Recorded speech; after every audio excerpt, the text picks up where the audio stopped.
Another thing that comes up from a Scrum Master accountability point of view is measuring success and improvements. Obviously, most roles or accountabilities in organizations get measured. Yeah. How do you think how can a Scrum Master be? Yeah. I don't know why I'm so cautious with using the term measured, because that's what it is. It's a dirty word sometimes, isn't it, to a lot of people in our yeah. industry. So it's difficult. I think particularly like in defence or government work, you don't have those tools readily available, or you can't use third party software to do that either. Some good ones that I kind of you recommend is like the Liberators, the Scrum Team Survey. Another one is Echometer app, where you can kind of really build a good picture of stuff. But again, it's can you use them in your environment? Yeah. Yes, maybe no. Why do you think there is a reluctance from like a Scrum Master community to sort of show? I don't want to use the word justify, but that's essentially sometimes in an organization, Agile is an experiment which then needs to be justified because someone's paying for it, especially in your world where you're working with, government money, public money. Essentially taxpayers' money. Yeah. Like, why do you think there is such a reluctance to keep the receipts? Yeah. I guess you hear people talk about velocity and then like you're comparing teams and stuff. But I've never actually witnessed that. I've never saw or heard anybody say, well, this team's got 100 story points and that team's got 150 points. Why are you not got 150? Why have you not got 150? I've never actually witnessed that. So I'm not too fussed about that. And I had a good conversation with a guy called Dan on LinkedIn about this. I can't remember his surname, but talked about like the free measurements. I was like, if you have access to stakeholders, you can get a customer rating. That's a really good one. I think if the customer's happy, you're doing a good job. Your kind of product rating, whether it's an app on like Play Store or something, like you can measure the impact of that. Throughput and velocity, I think both backwards looking metrics. I was going to say, I when you were talking about like the product and the customer, that's fine from a product point of view. Yeah. But then it's how. Yeah. Are the team getting flogged to get that? Yeah, and if the Scrum Master disappeared, would that still be the same? Yeah. Yes or no? Yeah.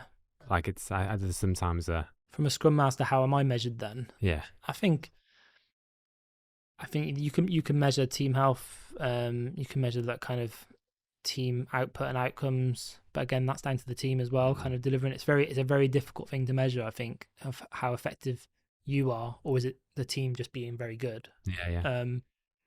I mean, it ebbs and flows between different types of maturity of teams. I could go into a really good Scrum, a very mature Scrum team, and look amazing, but maybe not required as much. Whereas not look as good going into an immature team. Yeah. So I think team happiness is a good one, but you don't want to always focus on their happiness, because a good explanation of that is I saw someone talk about it. Was an officer on talking about it and said that I could give each of my soldiers £50 and I lift £50 to go to the pub and go and have drinks, but then they'd moan about not being able to get to the pub. So you can't measure their happiness in that sense. So don't try and make them happy. Just try and make their environment nice to work within. Yeah. Because asking those deep questions, really. Yeah. And you just got. I guess it's just it's not a finger in the air, but it's a feeling rather than a measurement. So it's difficult to measure the Scrum Master input to a team, I think. But you could baseline. You could say baseline the product rating, this, and this, and say that's where we started. Since I've joined the team, at this point, the product rating's gone up. The customer rating is happier. They're happier. The team health is happier. There's more flow through the team. We're getting more stuff done. It's just getting people to do it. I found exactly, quite difficult. I've always struggled with why wouldn't you want to keep the receipts, because it looks good on you. Yeah.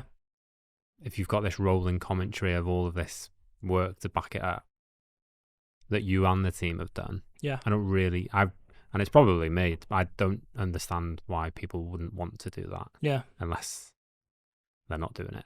Yeah. Because it's one of those. Transparency, isn't it? Yeah, and it's one of those. I'm going to call it a role. I know the Scrum Guide says accountability before anyone starts. But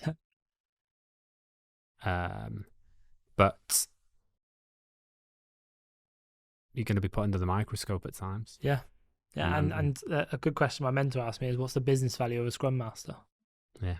Like, what is it? And it's not an easy question to answer, and it depends on the organization and what they expect of you. So setting those expectations early with your client or your customer is really important. Understanding what they think you're there to do, and then either correcting them or agreeing with them. Yeah. And then asking them, how do we measure that, my input then? Yeah. And then I think if it comes from the customer or the client, you're in a good position then, because you can say, well, we've met this. The team are there now. Yeah. Can I move on to my next contract, or can I move to a different team?